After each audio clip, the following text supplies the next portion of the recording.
Most welcome to Krida study point. और आज हम चलते हैं अपनी वीडियो नंबर 7 जो कि एनपीओ का लगभग लास्ट टॉपिक है, बैलेंस शीट। बैलेंस शीट एक ऐसा टॉपिक है जिसे आप 11th क्लास से पढ़ते हुए आ रहे हैं। बैलेंस शीट आपने बहुत बनाई है 11th क्लास में भी। वहां पर जो बैलेंस शीट हुआ करती थी, एक फर्म की, एक ऑर्गेनाइजेशन की फाइनेंशियल पोजीशन को जांचने के लिए, जानने के लिए, वही यहां पर है। किसी भी ऑर्गेनाइजेशन की फाइनेंशियल पोजीशन अगर हमें पता लगानी है तो उसके लिए बैलेंस शीट प्रिपेयर करना आवश्यक हो जाता है।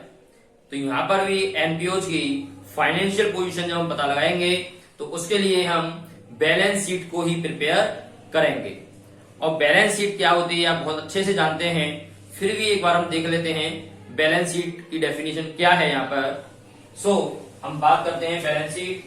Balance sheet shows the financial position of an organisation as at a particular date, यानी कि एक पर्टिकुलर डेट को, ईयर के एंडिंग। ज्यादातर जो पर्टिकुलर डेट हमारी होती है बैलेंस शीट की, वो हमारी एंडिंग ईयर की डेट होती है।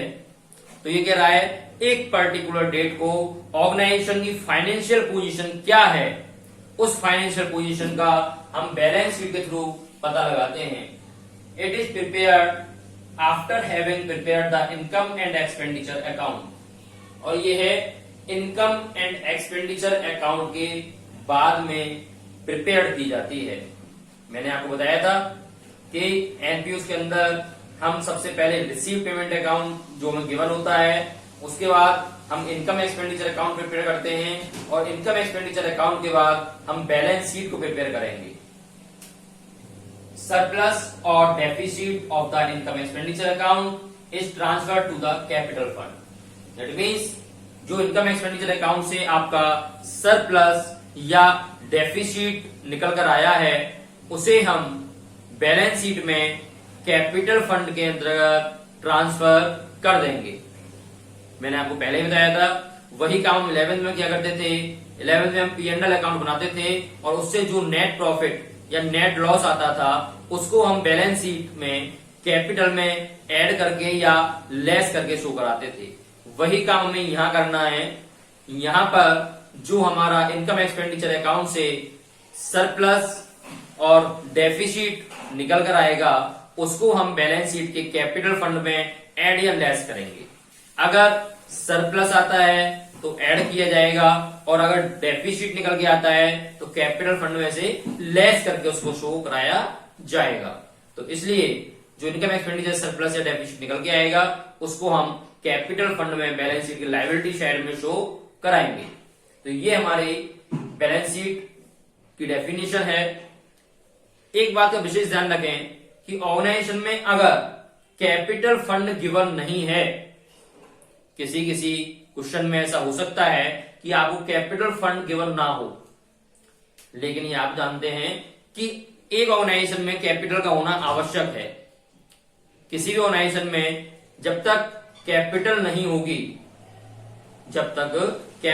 होगी, तो उसकी इनकम कैसे जनरेट किया जाएगा। इसलिए प्रत्येक ऑर्गेनाइजेशन में कैपिटल का होना आवश्यक है। अगर क्वेश्चन में आपको कैपिटल गिवन नहीं है तो ऐसी कंडीशन में सबसे पहले आप कैपिटल को फाइंड आउट करेंगे, और जो कैपिटल फाइंड आउट की जाएगी वो किस प्रकार से की जाएगी उस पर हम चर्चा करते हैं। तो देखिए, if capital fund is not given, अगर कैपिटल फंड आपको दिया गया नहीं है तो ऐसी कंडीशन में आप क्या करेंगे।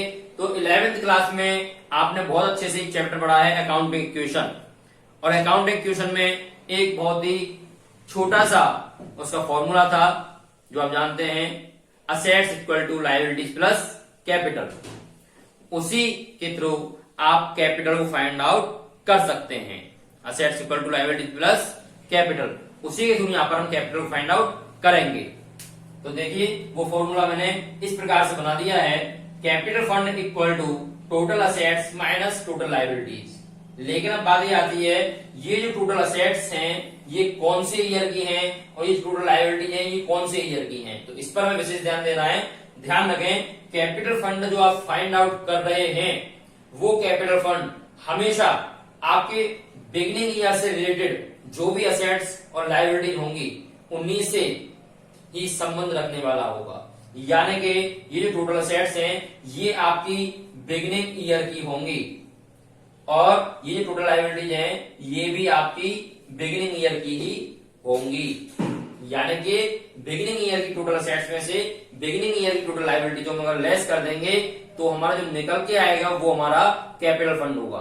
तो देखिए इस प्रकार से हम फॉर्मेट के द्वारा भी इसको शो करा सकते हैं कि ओपनिंग बैलेंस शीट इसको नाम दिया गया है, क्योंकि यहां से आप कैपिटल फंड फाइंड आउट कर रहे हैं, यहां से आप कैपिटल फंड को फाइंड आउट कर रहे हैं और इसलिए इसको ओपनिंग बैलेंस शीट नाम दिया गया है, क्योंकि यहां पर जो भी आइटम्स आएंगे वो सभी आपके बिगिनिंग ईयर्स वाले आइटम्स होंगे, ओपनिंग वाले आइटम्स होंगे, तो इसलिए इसका नाम ओपनिंग बैलेंस शीट रखा गया है।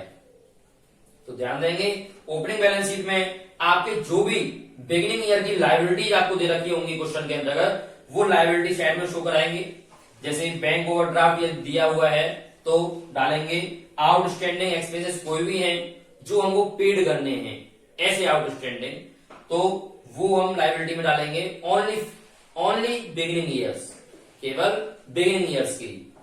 एडवांस सब्सक्रिप्शंस, अगर कोई एडवांस सब्सक्रिप्शन है बिगिनिंग ईयर का यानी कि ओपनिंग एडवांस सब्सक्रिप्शंस, तो वो हमारा लायबिलिटी में शो कराया जाएगा।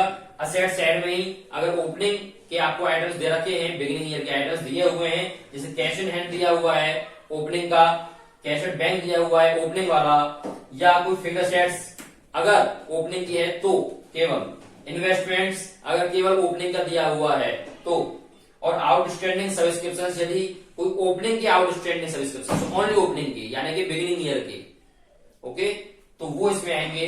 और प्रीपेड एक्सपेंसेस, ऐसे एक्सपेंसेस ओपनिंग के जो हमें पेड करने हैं, मिलने वाले हैं, तो वो हमारे इसमें आएंगे। तो इस प्रकार से जो हमारे ओपनिंग के लायबिलिटीज और असेट्स होंगे उन सभी को हम इस फॉर्मेट के थ्रू रख करके अपना कैपिटल फंड फाइंड आउट कर लेंगे। टोटल हमारी जो ओपनिंग की असेट्स होंगी उसमें से टोटल लायबिलिटीज ओपनिंग की लेस करके जो हमारा निकल के आएगा वो हमारा कैपिटल फंड कहलाएगा, वही हमारा कैपिटल फंड कहलाएगा, जो हमारी total assets minus total liabilities. तो इस प्रकार से इस फॉर्मूले को मैंने इस फॉर्मेट में डाल दिया है और इसी फॉर्मेट के अकॉर्डिंग आप क्वेश्चन को शो कराएंगे, जो कि सामने वाले को अच्छा लगे कि यस बैलेंस शीट, ओपनिंग की बैलेंस शीट वर्किंग नोट में बहुत ही सिस्टमेटिक वे में दिखाई गई है, जिससे आपके मार्किंग स्कीम पर भी पूरा इफेक्ट पड़ेगा। तो इसलिए ओपनिंग बैलेंस शीट को हम इस फॉर्मेट के थ्रू शो करा देंगे, जिससे आपका कैपिटल फंड फाइंड आउट होकर आपके पास आ जाएगा। तो अब हम बात करते हैं अपनी मेन बैलेंस शीट की, जो कि एनपीओ की एंडिंग ईयर के लास्ट में बैलेंस शीट प्रिपेयर की जाएगी। तो किस प्रकार से प्रिपेयर की जाएगी उस पर हम चर्चा करते हैं। आइए, नेम ऑफ द ऑर्गेनाइजेशन, सबसे पहले आप बैलेंस शीट बना रहे हैं तो वही 11th में भी आप करते थे, वो यहां भी हमें करना है कि सबसे पहले जिस ऑर्गेनाइजेशन की आप बैलेंस शीट प्रिपेयर कर रहे हैं उस ऑर्गेनाइजेशन का आप नाम शो कराएंगे। And then balance sheet as at dot dot dot means यहां पर डेट आएगी, जैसे 31 मार्च 2019 की अगर हम बैलेंस शीट बना रहे हैं तो 31 मार्च 2019 शो कराएंगे, या 31 मार्च 2020 की बैलेंस शीट बना रहे हैं तो 31 मार्च 2020 शो कराएंगे। यानी जिस डेट की आप बैलेंस शीट बना रहे हैं उस डेट को शो कराया जाएगा। Got it? अब बैलेंस शीट की बात करते हैं। तो बैलेंस शीट में ये आप सभी जानते हैं, ये साइड आपकी लायबिलिटीज है, अमाउंट, असेट्स है, अमाउंट। लायबिलिटी साइड में सबसे पहले हम क्या लिखते थे, वहां पर कैपिटल, तो यहां भी हम क्या लिखेंगे, कैपिटल। ज्यादा डिफरेंस नहीं है, केवल कुछ पॉइंट्स के डिफरेंस हैं, वही डिफरेंस मैं आपको मेनली बताऊंगा, बाकी सब आप जानते ही हैं बैलेंस शीट बनाना, ज्यादा कोई दिक्कत वाली बात है नहीं। तो लायबिलिटी साइड में सबसे पहले हम कैपिटल फंड शो कराएंगे। क्या कराएंगे? कैपिटल फंड, जिसकी अमाउंट अंदर लिखी जाएगी। तो ध्यान रखें, कैपिटल फंड या तो क्वेश्चन में गिवन होगा, अगर गिवन नहीं है तो आपने कैपिटल फंड को ओपनिंग बैलेंस शीट के थ्रू फाइंड आउट किया होगा। तो जो फाइंड आउट होकर निकल के आया है आपका, उसको हम शो करा देंगे। ओके, अब कैपिटल फंड में हम ध्यान देंगे कि आपको इनकम एक्सपेंडिचर अकाउंट से या तो सरप्लस निकल के आया होगा या डेफिसिट निकल के आया होगा। अगर सरप्लस निकल के आया है तो कैपिटल फंड में सरप्लस को ऐड किया जाएगा। क्या किया जाएगा? ऐड किया जाएगा। और अगर डेफिसिट निकल के आया है तो ऐसी कंडीशन में डेफिसिट को क्या करते हैं हम, क्योंकि वो लॉस होता है हमारा, तो इसलिए डेफिसिट को लेस किया जाएगा। अगर डेफिसिट आता है तो इनकम एक्सपेंडिचर से अगर सरप्लस आएगा तो कैपिटल फंड में ऐड करेंगे, और अगर डेफिसिट आएगा तो कैपिटल फंड में से लेस करेंगे। यही यहां पर इसकी एडजस्टमेंट होनी है। अब हम बात करेंगे आगे इसकी अमाउंट को। हम अगर कोई एडजस्टमेंट्स कैपिटल फंड से रिलेटेड नहीं है तो हम अमाउंट को बाहर शो करा देंगे, और अगर कैपिटल फंड से रिलेटेड कोई एडजस्टमेंट्स अभी बाकी है हमारे पास तो हम इसकी अमाउंट को बाहर शो नहीं कराएंगे, अभी इसकी अमाउंट को अंदर ही शो कराएंगे। ठीक है, तो किस प्रकार की और एडजस्टमेंट हो सकती है जो कैपिटल फंड से रिलेटेड हो, उस पर चर्चा करेंगे हम। तो मैंने आपको फंड बेस्ड अकाउंटिंग में एक पॉइंट बताया था जिसमें फंड हमारे पास है और फंड होने के बाद ऐसी कंडीशन होती है कि कंस्ट्रक्शन चल रहा है बट नॉट येट कंप्लीटेड, लेकिन कंप्लीट नहीं हुआ है। याद आया? इस प्रकार के पॉइंट मैंने आपको बताया था, जो कि construction in the pipeline but not yet completed. Construction in the pipeline है, यानी कि अंडर कंस्ट्रक्शन है, अभी तक कंप्लीट नहीं हुआ है। तो ऐसी कंडीशन में जितना पैसा हमारा कंस्ट्रक्शन पे खर्च हो चुका होता है उस पैसे को हम कैपिटल फंड में ऐड करके दिखाते थे, और असेट साइड में भी हम कंस्ट्रक्शन ऑन जो भी हमारा स्पॉट हुआ करता था, like pavilion, so construction on pavilion, या हम प्रोग्रेस इन द पाइपलाइन भी कह सकते थे। तो असेट्स में भी उसे शो कराते थे और कैपिटल फंड में उसको ऐड करके शो कराया जाता था। याद आया? तो दिखा देते हैं उसको हम। अगर इस प्रकार की एडजस्टमेंट हमारे पास है, जो कंस्ट्रक्शन चल रहा है अभी तक वर्क कंप्लीट नहीं हुआ है, तो इस प्रकार के को हम कैपिटल फंड में ऐड करके दिखाते हैं। इसलिए ऐड में हम शो करा देंगे यहां पर कंस्ट्रक्शन ऑन पवेलियन, एज्यूम कुछ भी हो सकता है, यहां पर पवेलियन मान लिया मैंने, तो कंस्ट्रक्शन ऑन पवेलियन ऐड कर दिया, और ऐड करके अब अमाउंट को बाहर शो करा देंगे, और वही कंस्ट्रक्शन ऑन पवेलियन को हम असेट साइड में भी शो करा देंगे। Construction on pavilion amount asset side में हमने शो करा दी है। अगर मान लीजिए हमारे पास फंड होते हैं, तो इसके बाद जब कैपिटल की सारी एडजस्टमेंट्स हो चुकी हैं, अब हम फंड को लेते हैं। फंड हमारे चूंकि कैपिटल एक्सपेंडिचर का ही आइटम है, उसी प्रकार से जैसे कंस्ट्रक्शन ऑन पवेलियन ये कैपिटल एक्सपेंडिचर का आइटम है, इसलिए कैपिटल फंड में ऐड हो गया है। तो वैसे ही फंड भी हमारे कैपिटल एक्सपेंडिचर के ही आइटम माने जाते हैं, कैपिटल नेचर के माने जाते हैं, रेवेन्यू नेचर के नहीं है, इसलिए हम उनको भी बैलेंस शीट में शो कराते हैं लायबिलिटी साइड में। तो आइए, अगर कोई फंड हमारे पास है, एज्यूम पवेलियन ही ले लेते हैं। सो पवेलियन फंड ओपनिंग बैलेंस आपको दे रखा है। So opening balance pavilion fund का, या कोई भी फंड हो सकता है, कोई भी फंड हो, स्पोर्ट्स फंड भी हो सकता है, ठीक है, कोई भी फंड XYZ, बिल्डिंग फंड भी हो सकता है। अगर फंड है तो फंड हमारे सभी लायबिलिटी साइड में ही आएंगे।